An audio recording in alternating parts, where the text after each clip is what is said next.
नमस्कार किसान साथियों, कृषि तंत्र यूट्यूब चैनल में आपका हार्दिक स्वागत है। वर्तमान समय में थ्रिप्स फसलों को भारी नुकसान पहुंचा रहे हैं, जो एक चिंता का विषय है। थ्रिप्स पर नियंत्रण पाने के लिए थ्रिप्स क्या होता है, इसका जीवन चक्र कैसे होता है के बारे में हम विस्तृत रूप से जानेंगे।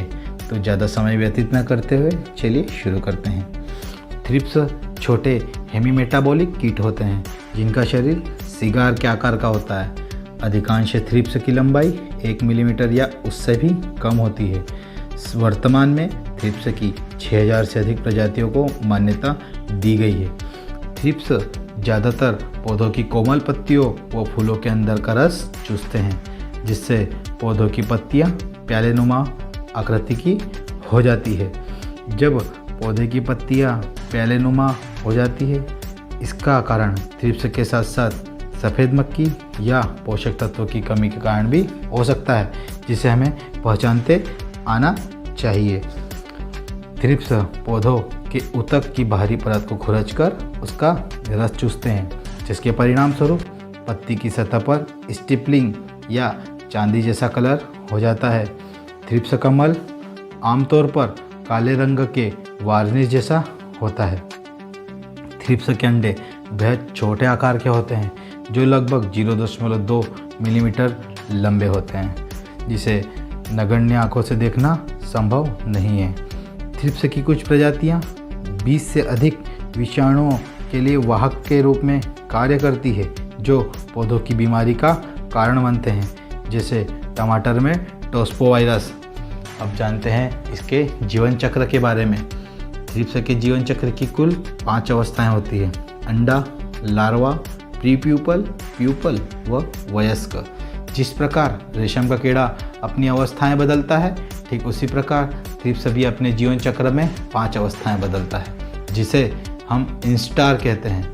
प्रथम इंस्टार अंडे वाली अवस्था होती है, जिससे लार्वा निकलता है, जिसे द्वितीय इंस्टार कहते हैं। लार्वा से प्रीप्यूपा तथा प्रीप्यूपा से प्यूपा, जिसे हम चतुर्थ इंस्टार कहते हैं। अभी तक देखा जाए तो थ्रिप्स के जननांग व पंख पूर्ण रूप से विकसित नहीं हुए हैं। यह 5वीं इंस्टार अवस्था में पूर्ण विकसित होकर एक वयस्क थ्रिप्स का निर्माण होता है। कंट्रोल की थ्रिप्स छोटे आकार और प्रजनन की उच्च दर के कारण जैविक नियंत्रण का उपयोग करके थ्रिप्स को नियंत्रित करना मुश्किल होता है। जैविक कीटनाशक जैसे ब्यूवेरिया बेसियाना व वर्टिसिलियम लेकेनी थ्रिप्स के जीवन चक्र की सभी अवस्थाओं के चरणों में थ्रिप्स को मार देता है।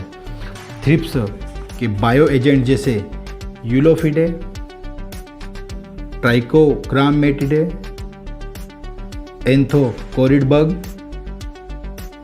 फाइटोसिड माइट्स ये थ्रिप्स का भक्षण करते हैं। उपयुक्त नरभक्षी कीटों का छोटा व पतला होना चाहिए, ताकि उन दरारों में प्रवेश कर सके जहां थ्रिप्स भोजन करते समय छिपते हैं। इसके साथ साथ जैविक नियंत्रण में कोर्टेवा कंपनी का ट्रेसर या बायर कंपनी का स्पिनोसेड के नाम से एक जीवाणु आधारित उत्पाद आता है, जिसके बहुत ही शानदार परिणाम प्राप्त होते हैं। अब बात करते हैं इसके रासायनिक नियंत्रण की। थ्रिप्स कीटनाशकों के प्रति आसानी से प्रतिरोध विकसित कर लेते हैं और उन्हें नियंत्रित करने के तरीके पर निरंतर शोध होता रहता है। रासायनिक कीटनाशकों में हम मुख्यतः डेलीगेट, अबासिन, रिजेंट, जंप, किफून, ओशिन जैसे कीटनाशकों को अदल बदल कर इस्तेमाल करते रहना चाहिए, जिससे इनके प्रति थ्रिप्स में रोगरोधी क्षमता उत्पन्न ना हो सके। और भी बहुत से कीटनाशक बाजार में उपलब्ध हैं जो थ्रिप्स पर कंट्रोल कर सकते हैं, जिन्हें हम समय समय पर आपको उनके बारे में ज्ञात करवाते रहेंगे। तो थ्रिप्स के बारे में ये जानकारी आपको कैसी लगी, कमेंट सेक्शन के माध्यम से हमें बताएं, ताकि ऐसी ही और भी प्रभावी जानकारी हमारे किसान भाइयों को हम दे सके। इसी के साथ साथ हमारे चैनल को लाइक करें, शेयर करें, सब्सक्राइब करें। धन्यवाद। जय जवान, जय किसान, जय हिंद।